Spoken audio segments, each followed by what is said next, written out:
महा breaking news या news चॅनलला subscribe, follow, like करा। आपल्या परिसरातील बातम्यांसाठी आता संपर्क साधा विठ्ठल कत्रे पांगरेकर।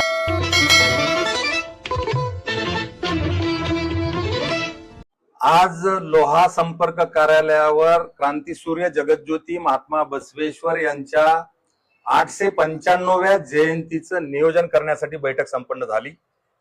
या बैठकीमध्ये येणाऱ्या 19 एप्रिल 2026 रोज रविवारी अक्षय तृतीया आहे। त्या दिवशी महात्मा बसवेश्वरांची जयंती आहे, पण शिवा संघटनेच्या वतीनं महाराष्ट्रभर 19 एप्रिल ते 19 मे पूर्ण महिना महात्मा बसवेश्वर जयंती द्विपंधरवाडा म्हणून साजरा केला जातो आणि त्याच्या अंतर्गत लोहा शहरामध्ये 29 एप्रिल 2026 रोजी भव्य मिरवणूक काढण्याचाही बैठकीत निर्णय झाला। पदाधिकारी निवड केलेली आहे।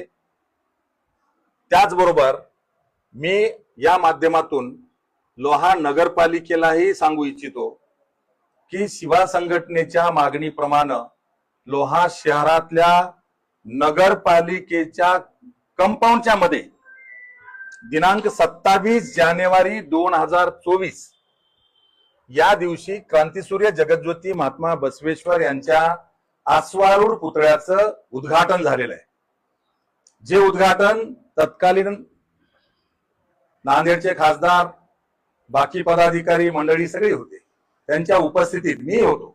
उपस्थितीमध्ये या पुतळ्याचं लोकार्पण आणि उद्घाटन झालेलं आहे। तेव्हापासून ते आज 2.25 वर्ष पूर्ण होत आहेत। 2 वर्ष 3 महिने पूर्ण होत आहेत येणाऱ्या 27 तारखेला। पण आतापर्यंत उद्घाटनाच्या दिवशी चबुतरा उभा करून जो पुतळा ठेवलाय त्याच्यानंतर त्याची साफसफाई किंवा त्याचं सुशोभीकरण सुद्धा केलेलं नाही। एक सिमेंटचं थैलं सुद्धा तिथं वापरलं गेलं नाही। ही दुर्दैवाची बाब आहे। माझ्याच मागणीवरून छत्रपती शिवाजी महाराजांचा पुतळा हा जयंतीच्या पूर्वी 19 फेब्रुवारी बसवा, त्याच्या पूर्वी बसवा, नाहीतर आम्ही बसू असं इशारा दिल्यानंतर घाई करून पुतळा बसवण्यात आला। तोही पुतळा सुशोभीकरण न करता काही दिवस होता, पण सुदैवानं आज आम्हाला त्याचा आनंद आहे। छत्रपती शिवाजी महाराजांच्या पुतळ्याचं सुशोभीकरण झालेलं आहे, सुसज्ज पुतळा झालाय, त्यामुळे नगरपालिकेचं त्याबद्दल अभिनंदन। पण दुसरीकडे 2.25 वर्षापूर्वी क्रांतीसूर्य जगज्योती महात्मा बसवेश्वरांच्या पुतळ्याचं चबुतरा बांधून पुतळा ठेवलाय। जसं थडगं ठेवावं तसं नगरपालिकेच्या मुख्याधिकाऱ्याला, कर्मचाऱ्याला, लोकप्रतिनिधीला समोरून जावं लागतंय। रोज बघतात, पण दुर्दैवानं त्याकडं दुर्लक्ष करतायत। मी नवनिर्वाचित नगरपालिकेचे जे लोकप्रतिनिधी आहेत त्यांना दोष देणार नाही, कारण त्यांना पदावर बसूनच आज 3 महिने झालेत। 3 महिन्यात मी त्यांच्याकडून फार मोठी अपेक्षा करणं चूक होईल। पण या नगरपालिकेचे मुख्याधिकारी मधल्या काळात 2 वर्ष प्रशासक होते। प्रचंड भ्रष्टाचार चालू आहे लोहा नगरपालिकेमध्ये।